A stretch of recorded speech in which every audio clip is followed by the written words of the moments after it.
única condição para tirar o aparelho era eu remover os sisos. Dores no ouvido, dor de cabeça. E a recuperação foi tranquila, as dores passaram e a vida de lá para cá tem sido bem melhor. Olá pessoal, tudo bem? Eu sou André Serra, cirurgião bucomaxilofacial, e vim aqui esclarecer a pergunta de muitos pacientes. Os meus dentes do siso, eles nunca apareceram, não me incomodam. Será que eu preciso de fato removê-los?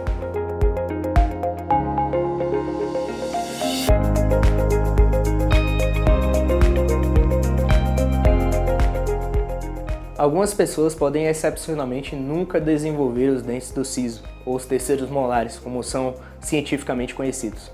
Porém, todo mundo precisa fazer uma radiografia panorâmica, que é um exame de rotina essencial. Por exemplo, nesse caso, o paciente não sentia nada e nada alarmava ele com relação aos sisos, achava que não tinha. Ao fazer a radiografia panorâmica, a gente percebe que existem os sisos, sim, e além disso existem cistos, que são formados a partir dos sisos, né? É uma possibilidade a formação de cistos, olha aqui essa imagem circular, né? Vindo até a metade quase da mandíbula. Se esse paciente tivesse feito a radiografia panorâmica e removido os sisos de forma preventiva, não precisaria passar por esse tipo de cirurgia. Cheguei na consulta pré-operatória bastante apreensiva, com muito medo mesmo, mas já saí mais tranquila, porque Dr. André me explicou qual era a minha situação, passou todas as informações sobre os riscos possíveis, né? Foi bastante esclarecedor.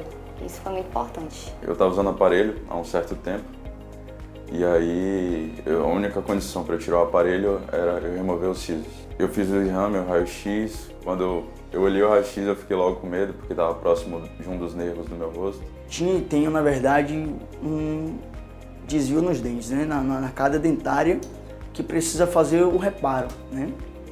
E antes de mais nada, eu teria que tirar os terceiros molares das partes superiores e inferiores.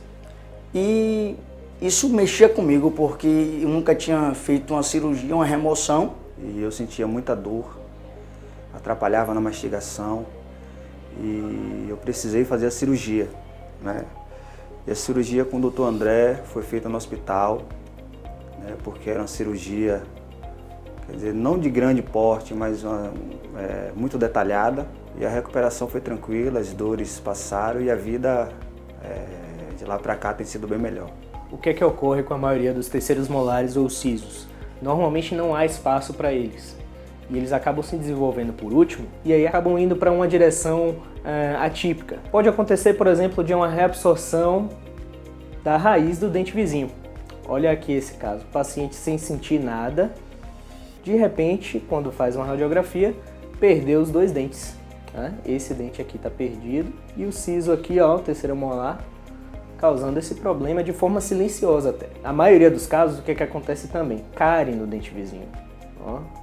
Ele tem essa região, a gente tem um acúmulo de alimento maior, né, e a gente tem uma difícil higienização dessa região, acúmulo de placa bacteriana, e aí a cárie pode ocorrer aqui, ó, de forma silenciosa também. Quando o paciente descobre, já está no estágio mais avançado e de repente não dá nem para salvar esse dente aqui. Então, por isso é interessante o exame preventivo para se avaliar a necessidade de remoção dos sisos. O que acontece muito comumente também é quando a gente tem um capuzinho de gengiva, né? Um pouco de gengiva cobrindo esses dentes do siso.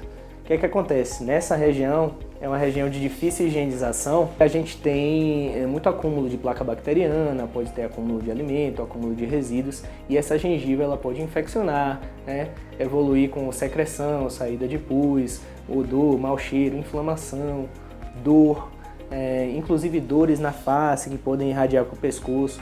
Então essa é uma das indicações para a remoção dos sisos. Eu tive uma experiência um pouco assim frustrante, né? Uns 10 anos atrás, quando eu removi os dentes do lado direito. E aí fiquei realmente com medo, né, de fazer a remoção do lado esquerdo, achando que eles poderiam sair, né? E aí teve a necessidade porque eu sentia muitas dores no ouvido, dor de cabeça que irradiava, né, do local da mandíbula, do lado esquerdo. E a cirurgia foi tranquila. Eu sentia muita dor aqui, no maxilar. Principalmente quando se eu fosse comer, por exemplo, carne, a carne tivesse um pouquinho dura, eu sentia muita dor. E depois que eu tirei os sisos, hoje eu não sinto mais. Por isso, é interessante que você faça a consulta de rotina com o seu cirurgião dentista e avaliar, ponderar se é necessário de fato a remoção ou não. Quero deixar aqui meu conselho para as pessoas que têm medo, né, de fazer essa cirurgia, assim como eu tinha, que super indico o Dr. André, uma pessoa que me atendeu muito bem com sua equipe. O Dr. André, ele sempre dá atenção especial para os pacientes dele. Ele sempre manda mensagem via WhatsApp ou liga para o paciente. Comigo também não foi diferente, ele ligava, mandava mensagem para saber como é que estava a recuperação. É impossível ser atendido pelo Dr. André e não falar, não passar isso adiante, não passar à frente, porque além da pessoa é um profissional acima da média.